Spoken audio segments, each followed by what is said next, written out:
सारे जितने भी हमारी जो पूजा पाठ है वो करते हैं, लेकिन मैं चुनाव से पहले हिंदू बनकर के किसी एक जाति या धर्म का नाम लेकर के लोगों को उस संविधान की उल्लंघना नहीं करूंगा। हाँ, आप मुझे विधायक बनाना, आप विधायक बनाओगे, हरियाणा सरकार में मंत्रिमंडल में आप लोग जाओगे, 5 साल इस इलाके के दुख और तकलीफ ठीक करके, सारी जितनी हमारी तकलीफ है उनको मिटा करके फिर आप सबको लेकर के जाऊंगा गिरिराज महाराज जी की परिक्रमा पे। श्री देवीचरण मंगला जी, आदरणीय हमारे नगर परिषद के पूर्व उपाध्यक्ष अमर रमेश राणा जी, यहाँ उपस्थित श्री पार्षद श्री धर्मवीर राणा जी, श्री मनोज बंधु जी जो हमारे नगर परिषद के उपाध्यक्ष हैं, और यहाँ इतनी बड़ी श्री अश्वनी गंभीर जी, भाई सतीश सिंगला जी, प्रदीप वर्मा जी, भाई रवि गुप्ता जी,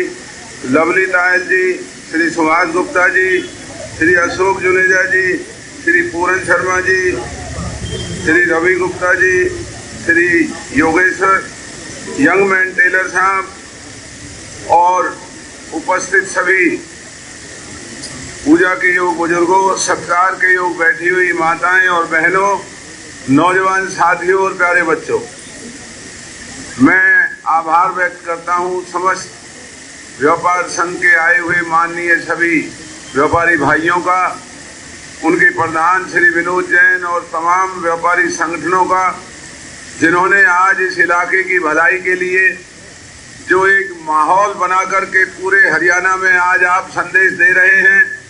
आपका संदेश केवल पलवल विधानसभा के लिए ही नहीं, मैं समझता हूं आज की आपकी आवाज पूरा हरियाणा देख रहा है, और हमारे व्यापारी भाइयों की आज की ये हुंकार पूरे हरियाणा में कांग्रेस पार्टी के अंदर एक बहुत बड़ी बल और ताकत देने का काम करेगी।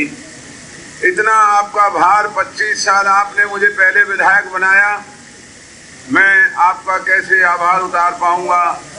और मुझे याद है वो दिन जब मुझे हराने के लिए देश के प्रधानमंत्री आया करते थे। मैं जब आपने पहली दफा विधायक बनाया तो उस वक्त माहौल ये था कि हमारे नुमाइंदों को कोई दम नहीं मानते थे। चंडीगढ़ में आवाजें आती थी कि हमारे विधायक पे हाथ उठा दिया, हमारे मंत्री को गाली दी, हमारे इलाके के नुमाइंदे की बेइज्जती की। तब आपने मुझे विधायक बना करके भेजा था। मैं इस इलाके के लिए दबंग नहीं हूँ, मुझे दबंग कह करके जो बदनाम कर रहे हैं, मैं तो इस इलाके के हर आदमी के पैरों को हाथ लगाता हूँ। हाँ, दबंग हूँ मैं हरियाणा की उन ताकतों के लिए जो हमारे इलाके के अधिकार छीनने का काम करते हैं। दबंग हूँ मैं उन लोगों के लिए, उन नेताओं के लिए जो हमें ना कुछ समझ करके यूपी का इलाका कह करके हमारा मजाक उड़ाया करते थे। दबंग रहा मैं उन मुख्यमंत्रियों के खिलाफ जिनकी एक हुकार से हरियाणा तो नहीं देश के अंदर डर और भय बना करता था।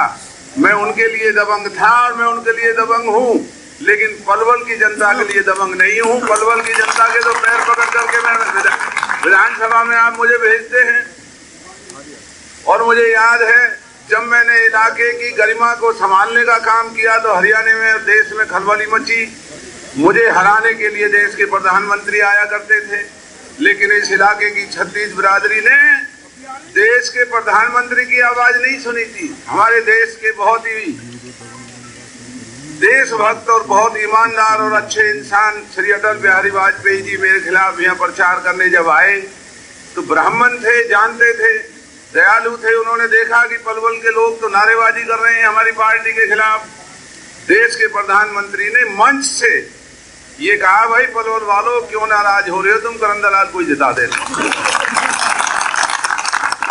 मुझे हराने हरियाणा के मुख्यमंत्री आया करते थे, आप उनकी भी नहीं सुनते थे। मुझे हराने के लिए देश का सबसे बड़ा पहलवान दारा सिंह आता था, आपने उनको भी नहीं गौर किया। मुझे हराने के लिए बॉलीवुड के एक्टर राजेश खन्ना आया करते थे, आप उनकी भी नहीं सुनते थे। 10 साल जो मैं आपसे दूर रहा वो कहीं ना कहीं मेरी भूल थी। आदमी में गलतियां होती रहती हैं, मैंने अपनी गलतियों को ठीक किया है और एहसास किया है कि हम यहाँ आपस में एक दूसरे के खिलाफ अगर रहेंगे तो ताकत कहीं और चली जाएगी, हरियाणा में हमारा अहित हो जाएगा। और वो अहित हमारा हुआ है। जिस पलवल को मैंने जिला बनाया जिस पलवल को मैं गुड़गांव नोएडा की तर्ज पर बनाना चाहता था, वो आज एक गांव बन करके रह गया है। आज व्यापारी भाई यहाँ बैठे हैं। मैं आपका बच्चे की तरह, आपकी कृपा मेरे ऊपर इतनी रही है, मैं आपका अहित कैसे सोच सकता हूँ। मैं विदेशों में गया, मैंने देखा कि वहाँ हर काम धंधा करने वाला आदमी अपने बच्चों को शुक्रवार की शाम को ले जाता है और इतवार की रात को वापस आते हैं। वो काम धंधा व्यापार से बड़ा अपने परिवार का सुख देखते हैं, अपने बाल बच्चों की भलाई, रिश्तेदार यार दोस्तों में उठना बैठना करते हैं। मैंने आकर के पलवल में वो लागू कर दी। जब मैंने इतवार को बाजार बंद करना शुरू किया, ये मेरी कोई दबंगाई या जिद नहीं थी, मेरी परिवारों के प्रति एक आस्था थी। जो परिवार मुझे नेता बना करके आगे बढ़ा रहे हैं, मेरी एक आस्था थी कि हमारे इलाके के परिवार व्यापारी भाइयों को भी बाल बच्चों में, बहन बेटियों में, घर के माता पिता के साथ एक दिन बैठ करके घूमने फिरने जाना चाहिए। और मुझे याद है कुछ दिन आप नाराज रहे, लेकिन जब आपको एहसास हुआ कि भाई ये तो वाकई बहुत अच्छा काम है, हम अपने बाल बच्चों का देख रहे हैं, भला माँ बाप से भी मिल रहे हैं, रिश्तेदारों से भी मिल रहे हैं, तो उसको आप लोगों ने पसंद किया। इसलिए एक पुरानी कहावत है, आज पलवल की हालत देखिए। जिस पलवल के नाम से मुख्यमंत्री डरते थे, आज उस पलवल में फिरौतियां लेने का काम हो रहा है। और अभी एक हमारे परवीन भाई हैं, कैंप से तीसरी दफा उसको फिरौती आई है। ये फिरौतियों के पीछे चुनाव हो जाने दो। जो भाजपा के नेता जो इस सरपरस्ती में ये पुलिस को शरण दे करके गुंडों को इस तरीके से फिरौती लेने का जो काम कर रहे हैं, चुनाव के बाद आपके सामने इन गुंडों को और इन नेताओं को नंगा करेंगे और बताएंगे कि ये हैं वो कसूरवार लोग जिन्होंने हमारे पलवल शहर में हमारे बुजुर्ग भाइयों, व्यापारी, वाणिज्य परिवारों के घर में डर और भय बनाया। क्या फोन करते हैं, भाई आपकी घरवाली इतने बजे मंदिर जाती है, आपके बच्चे इतने बजे फला स्कूल से निकलते हैं, इतने पैसे भेज देना वरना तो देख लेना फिर। और आज की ये कायर पुलिस जो इन गुंडों के हाथों में एक खिलौना बनी हुई है, मजबूर होकर के व्यापारी पैसा दे करके जान बचाने को मजबूर हो रहे हैं। पलवल में आज जो दुकानदार भाई मैं देखता हूं खाली बैठे रहते हैं, वो काम ही नहीं, वो रौनक ही नहीं जो रौनक हमारे समय में हुआ करती थी।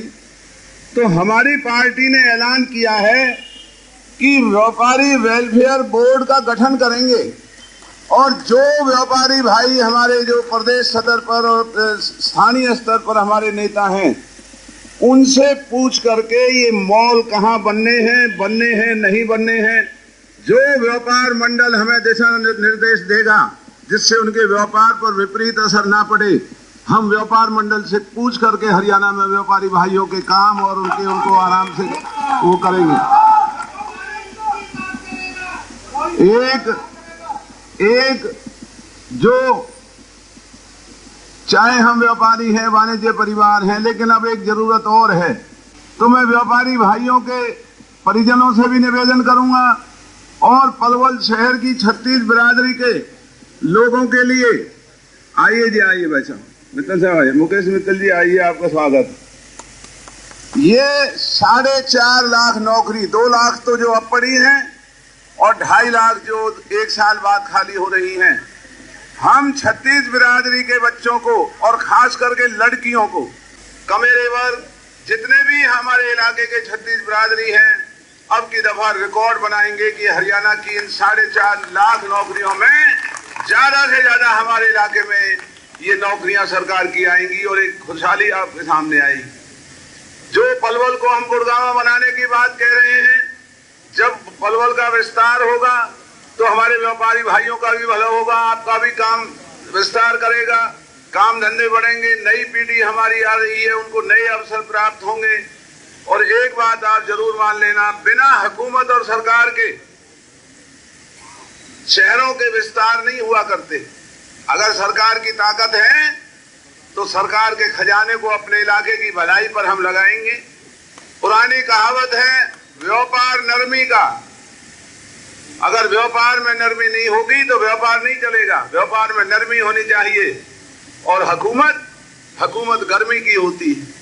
और उसकी एक मिसाल मैं आपको देना चाहता हूं ये नगर परिषद में आईडी प्रॉपर्टी के नाम पर जो रिश्वत ली जा रही है, लूट मचाई जा रही है, जो फैमिली आईडी के नाम पर लूट मचाई जा रही है, जो हाउस टैक्स और भला टैक्स और ये ऑनलाइन ये पोर्टल के नाम पर जो रिश्वत चल रही है, अगर आपका नुमाइंदा अगर मैं होता तो क्या किसी की हिम्मत है यहाँ हमारे व्यापारी भाई और किसी से कोई यहाँ रिश्वत मांग जाए?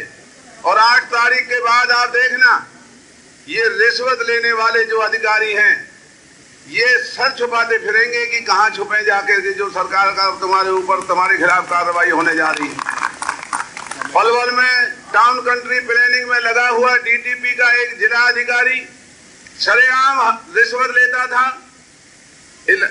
पिछली सरकार के मंत्री ने ग्रीवेंस कमेटी की भरी मीटिंग में कहा कि भाई ये रिश्वत ले रहा है, इसे सस्पेंड कर दो। सस्पेंड का हुक्म हो गया, वो आज तक सस्पेंड नहीं हुआ है और अभी भी उतनी रिश्वत ले रहा है यहाँ बैठ करके। 8 तारीख आने दो, ये डीटीपी डिपार्टमेंट का जिला अधिकारी, ये हरियाणा में इसे छुपने की जगह नहीं मिलेगी, इसे पकड़ के जेल में डालेंगे और जो रिश्वत ये लोगों से ले रहा है, रिश्वत को वापस कराएंगे। जहां भी ये रिश्वत की कोई हमारे पास इनकी जो शिकायतें आ रही हैं, तो हुकूमत बिना गर्मी के नहीं चलती है। ये गर्मी मेरी नहीं है, ये गर्मी आप लोगों की है, इस इलाके की छत्तीस बिरादरी की है। तो मैं ज्यादा ना कहता हुआ जो दुकानदार भाइयों का, किराएदारों का मालिक बनने में जहां जहां रुकावट है, उनको भी बैठ करके आपके साथ ठीक करेंगे। पलवल की सुरक्षा को ठीक करेंगे, छोटे बच्चों के स्कूल खोलेंगे, छोटी लड़कियों के स्कूल खोलेंगे।